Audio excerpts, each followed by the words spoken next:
10-year-old boy has 31 girlfriends, and no, I am not making this up in the slightest. I promise you, the cops just wet the bed after this one, but needless to say, in a weird way, this all sort of makes a lot of weird sense. If you've never seen Negima, well, now's your perfect time to get into this series. I have to admit, this manga is a guilty pleasure of mine, and it's not for the reasons that you think it is. I promise. Cross my heart and hope to die. But this manga is definitely something special in very different cases. It is obviously one of, if not probably a new standard when it comes to harem anime. Now, I'm normally not into harem anime, but I was really put onto Negima into my youth, and a lot of it really connected with me for completely different reasons, outside of just the stereotypical fan service that we usually get. Negima is nothing like your stereotypical harem, and that's what makes me resonate with it so much. It's heartwarming, it can be terrifying, and it's honestly genre defining. Now, despite all of its few issues, which we're going to get into later on in the video, of course, there are plenty of reasons worth reading this series for. To be honest, I don't even really like harem anime that much. Sometimes I'll watch it if I'm really that bored, but when it comes to Negima, this one really stands out because not only do we have a new perspective from a 10-year-old boy, but it also ties into one of the most captivating love stories I've been invested in a minute. With every single one of his students, Negi, being a 10-year-old teacher, deals with all of these junior high school girls who are all older than their teacher, I should add. So this makes the storytelling really, really unique because most of the characters really don't respect Negi in the beginning, but then he begins to form bonds with his students. And there is a very huge payoff when it comes to all of this because this brings to question, which student does he actually like by the time the entire story ends? Now, don't get it twisted. It isn't just a love story, it's completely action-packed because you know I love my fights in anime,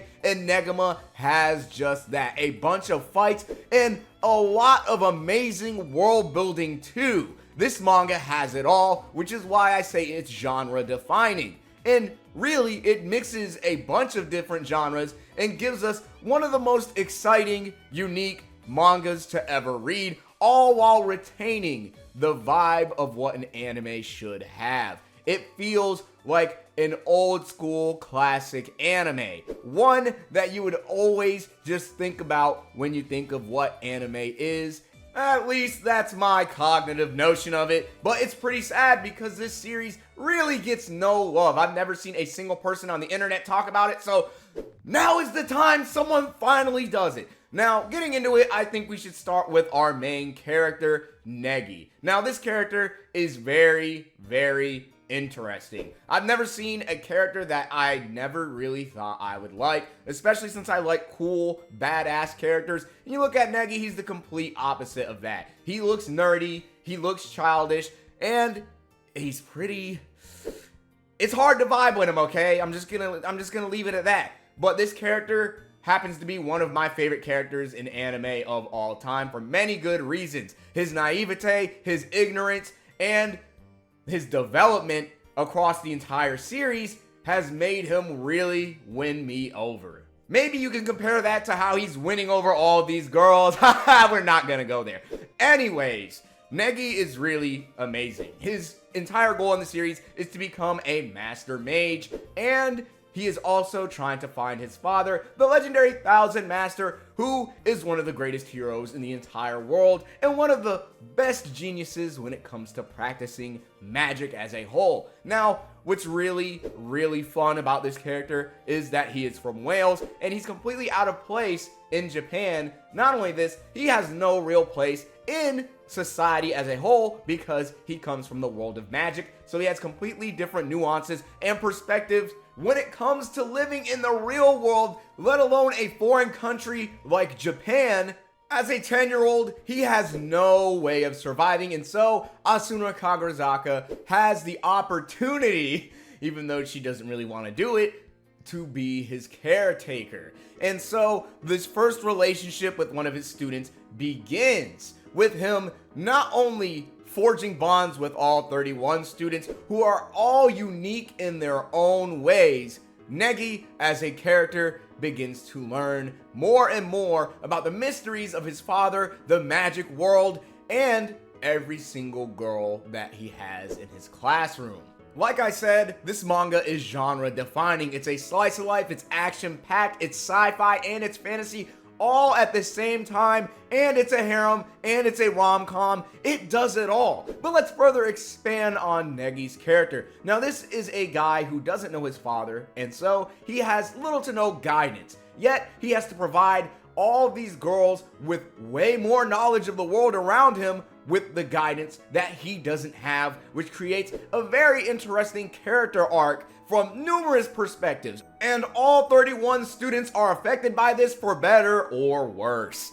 So, there is also the fact that his father is the 1,000 Master, so this means Negi also has extreme potential to live up to. Now, does he live up to this potential? You're gonna have to read it and find out. He would be one of my favorite characters because we see this young boy grow into a man, and he changes the world around him, so much so that he affects the entire future in world building and the entire process of the storytelling itself. I've never seen a main character do the things that he does, and that's what makes him so monumental, and that's why it is so painful having no one talk about this at all.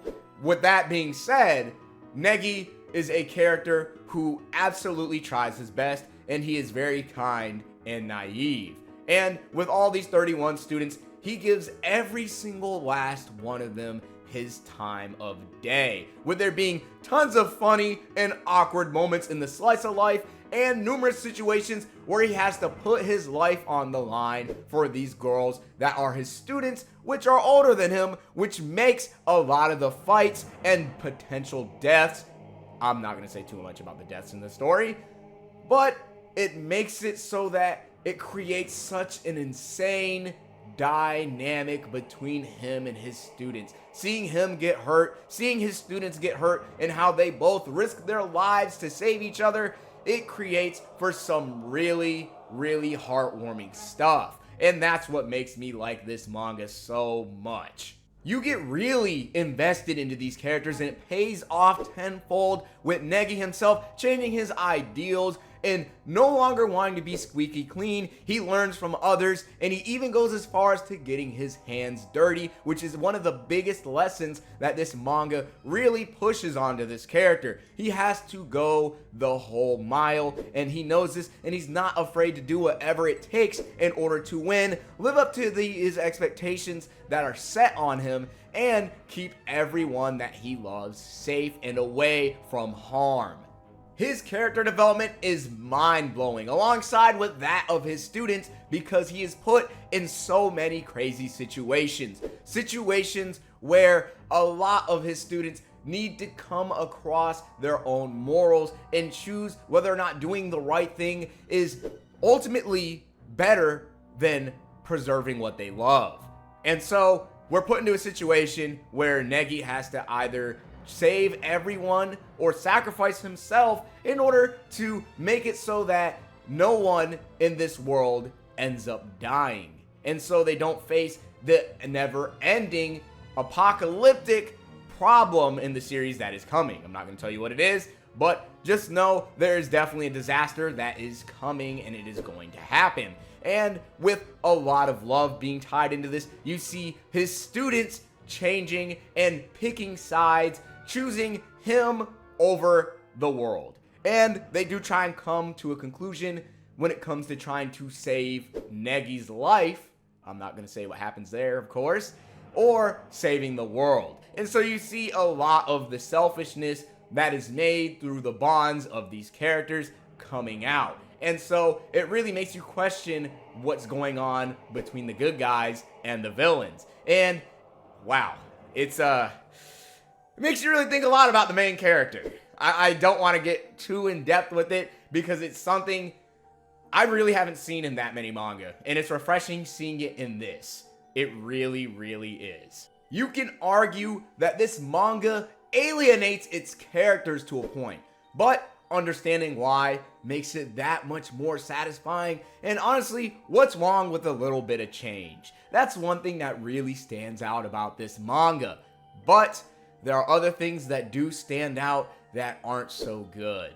For some readers, this manga might be a little bit of a slog to get through, but it's really, really going to pay off. It's really nice. It's really one of the most memorable stories that I've read. It sticks with me very, very well. And even though, despite its problems, I don't regret reading it for a second. Every single one of his students, all 31, gets character development. I wish I could say the same for My Hero Academia, but we're gonna save that for another video. Negima's biggest strength and its biggest flaw is the very fact that it is overly ambitious, and at times it might just feel like a slog to read. But what's amazing about it being so ambitious is that not one single plot point gets left behind, which makes for a complete story with a lot of meaningful progression, and it really builds and sets up for some of my favorite moments in a manga.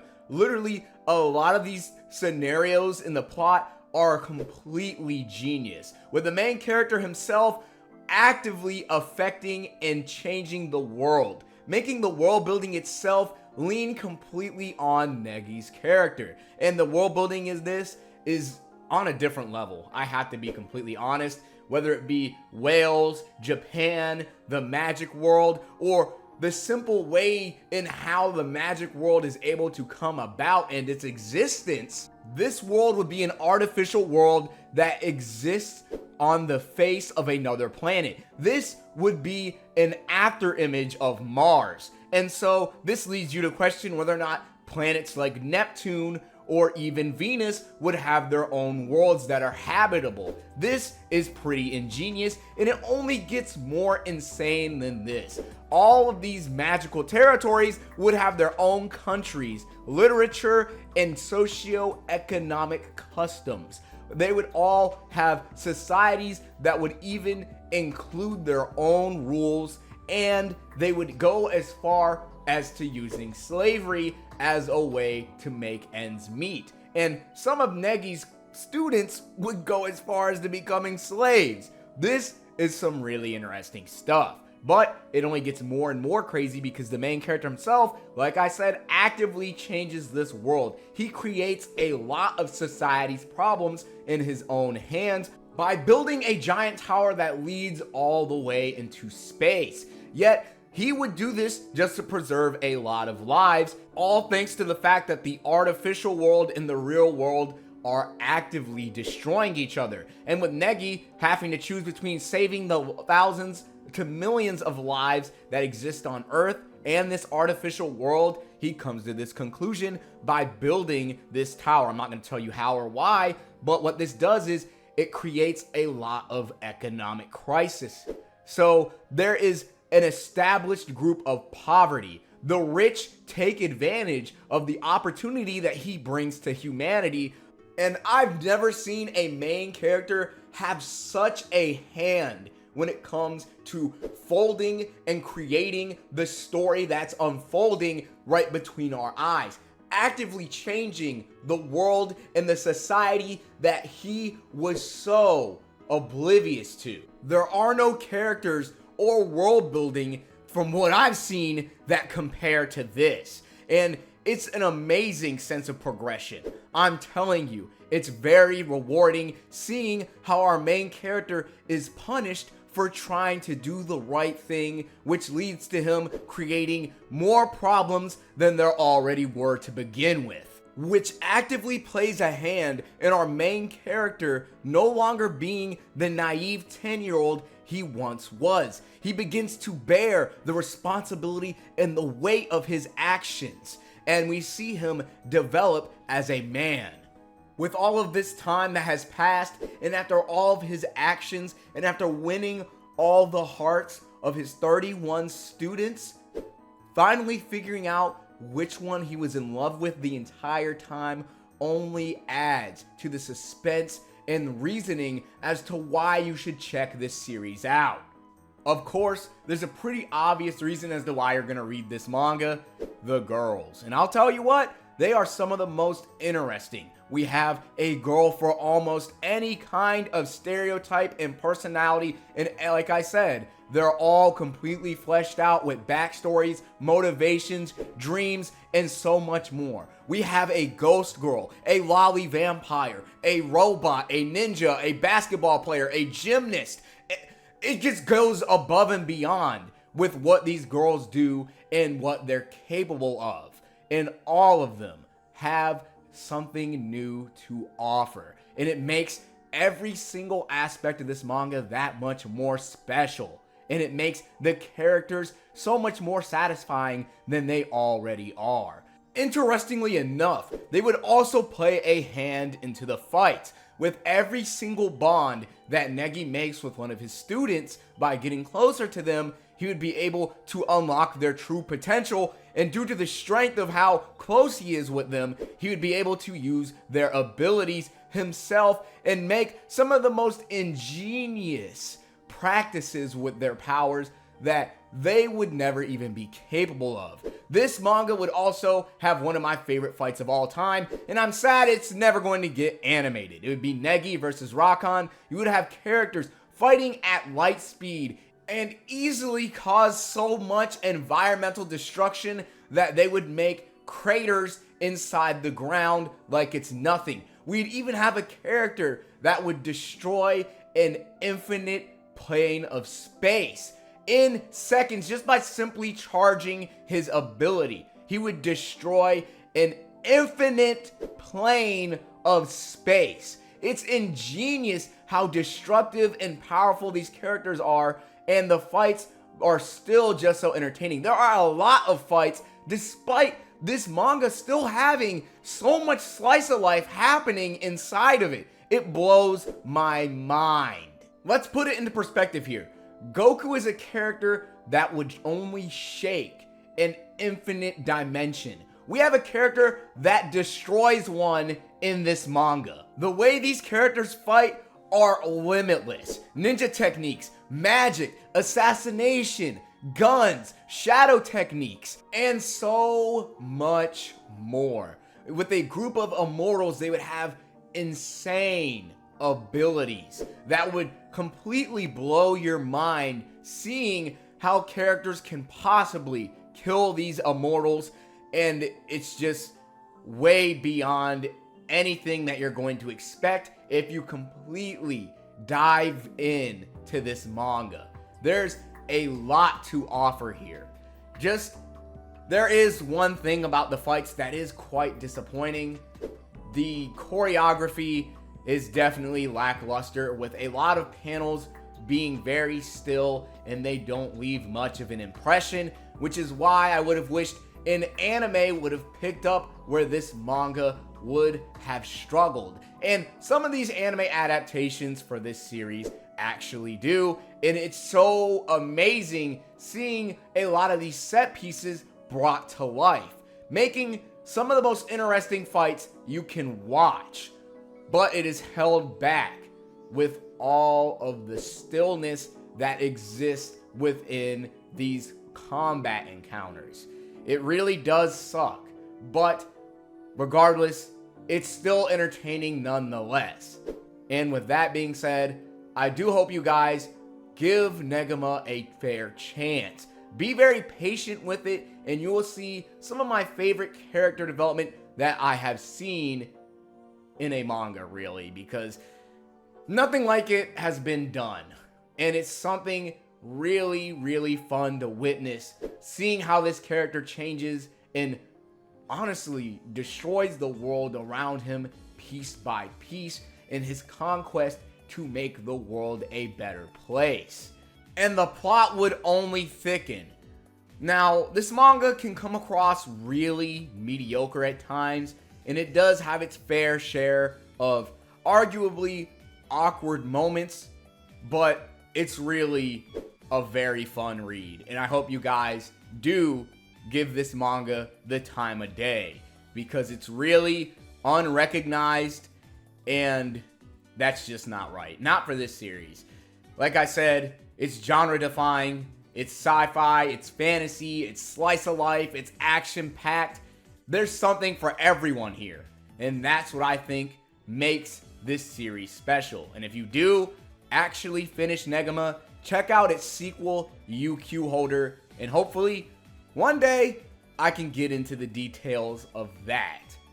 With that being said, check out the other manga reviews that I'm showing on your screen right now. I hope you enjoyed the video, and be sure to support the channel and check out our Patreon in a pinned comment below. Thank you guys if you made it this far.